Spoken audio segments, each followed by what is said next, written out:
What are reparations? The Money Aspect by C. Terrell Scott. Lately, the conversation about reparations has been gaining traction online. However, African Americans have yet to share ideas on what reparations should look like.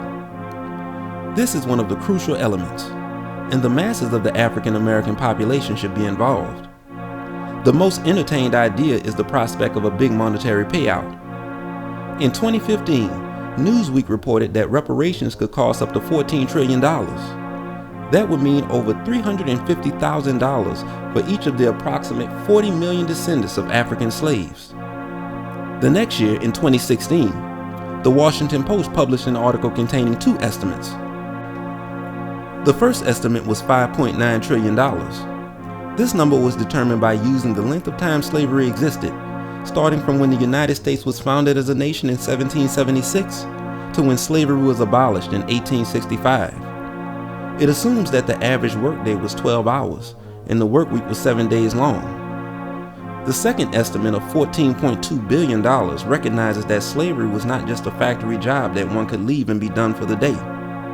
Slavery was 24/7, 365 for the slaves, and this must be included in any calculation for monetary reparations. But where would this money come from? Many of us feel that it should come from the government.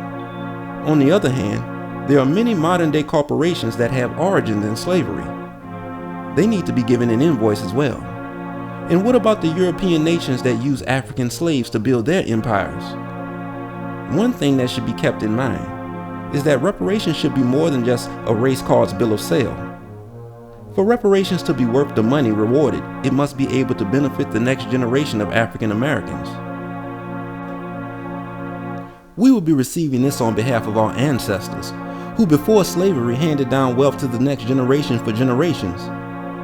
$350,000 is a lot of money, but in today's world it could be spent in less than half a lifetime. That is why, as opposed to being the cake we receive from the government, monetary reparations should be the icing applied to the cake by corporations. And the money is there. Georgetown University has decided to raise its tuition rates to pay reparations to the descendants of slaves they sold for profit during slavery. Presidential candidates are even incorporating reparations into their platforms, with a few of them stating that they support the idea of creating a committee to study the effects of slavery on African Americans.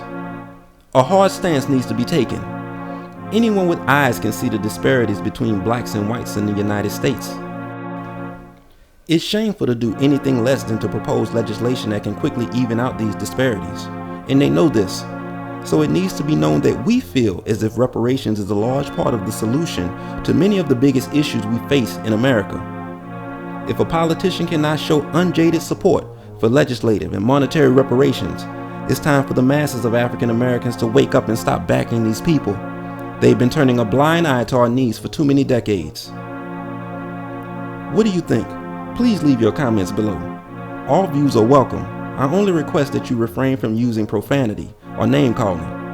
Children may be watching. If you find this video educational, please like, subscribe, and more importantly, share. Thank you for watching.